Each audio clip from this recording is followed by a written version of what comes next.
So I think some of the basic principles of how to have difficult conversations, how to have uncomfortable conversations.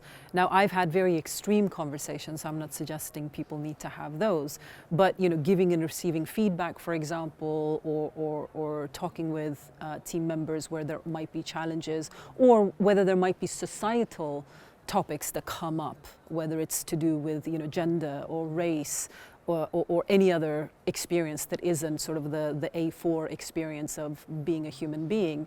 Being able to have conversations about that is absolutely necessary, both in society, but especially so in the workplace, because in the workplace is where we all are.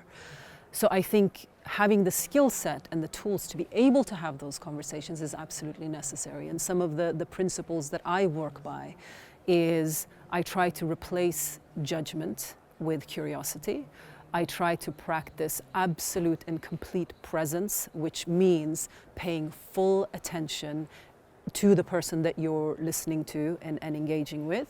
And I think also allowing for people to finish and allowing for people to feel safe enough to tell you really truly what they actually think, because that will benefit, even though that might be uncomfortable for you to hear, even though they might have feedback that is challenging for you to absorb. As a leader in particular, I think you can only make good decisions if you have the full scope of information at your fingertips. And for that, your people need to feel comfortable to come and talk to you, and even come and talk to you about things that you might find difficult or might be somewhat critical.